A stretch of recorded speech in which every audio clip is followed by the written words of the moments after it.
समय की कीमत। पब्लिक स्कूल की एक सुबह में कक्षा शांत थी, लेकिन बच्चों की आंखों में उत्सुकता थी। दीपिका मैम हाथ में एक छोटा सा डिब्बा और टाइमर लेकर कक्षा में दाखिल हुई। उन्होंने बोर्ड पर बड़े साफ अक्षरों में लिखा, समय गया तो अवसर गया। बच्चे समझ नहीं पाए कि आज क्या होने वाला है। किसी ने कहा, मैम कोई कहानी सुनाएंगी? किसी ने पूछा, कोई खेल है क्या? दीपिका मैम मुस्कुराई और बोली, आज मैं तुम्हें एक सच्ची कहानी सुनाने जा रही हूँ। यह कहानी हमारे स्कूल की कक्षा 2A के कुछ प्यारे बच्चों की है, जो समय की कीमत को लेकर हम सबको बहुत कुछ सिखा गए हैं। कक्षा में सन्नाटा छा गया। सभी बच्चे उत्सुक हो गए। दीपिका मैम ने कहना शुरू किया, कुछ ही दिन पहले हमारी कक्षा 2A में एक ड्राइंग प्रतियोगिता होनी थी। स्कूल की तरफ से 5 बच्चों को चुना गया, विदिता, तुषिता, अद्विका, प्रणया और राहुल। सभी को फॉर्म दिया गया और बताया गया कि उसे अगले दिन तक भरकर जमा करना है, यानी सिर्फ एक दिन का समय था। विदिता ने घर जाकर फॉर्म मम्मी को दिखाया और उसी शाम उसे भरकर बैग में रख दिया। अगले दिन सबसे पहले फॉर्म जमा किया। तुषिता ने भी समय का पूरा ध्यान रखा और सही वक्त पर फॉर्म तैयार कर लिया।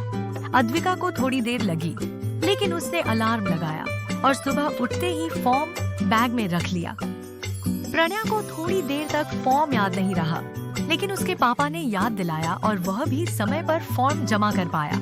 लेकिन राहुल, वह एक समझदार और प्यारा बच्चा था, पर उसमें एक आदत थी, हर काम को टालने की। उसने सोचा, कल कर लेंगे। उसने वह फॉर्म मेज पर ही छोड़ दिया, खेलने चला गया, टीवी देखा और रात को बिना पैक किए सो गया।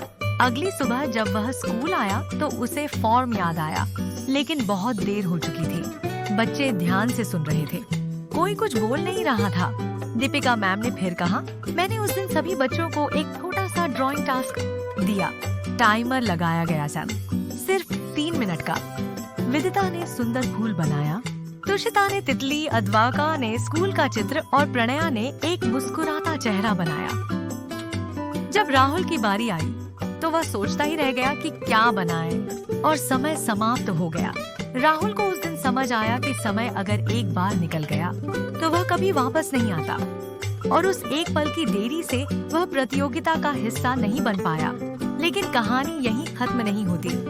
राहुल ने उस दिन के बाद से अपनी आदतें बदल दी। अब वह हर काम समय पर करता है, होमवर्क भी, स्कूल आना भी, खेलना भी, और धीरे धीरे वह अपने बाकी दोस्तों के लिए एक मिसाल बन गया।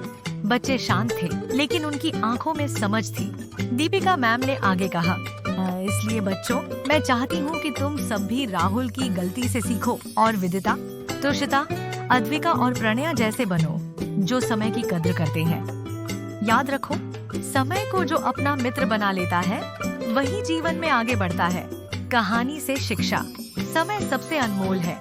जो समय की कद्र करता है वह हर अवसर का लाभ उठा सकता है, लेकिन जो काम टालता है वह केवल पछतावा पाता है। समय को टालो मत, समझो, अपनाओ और आगे बढ़ो।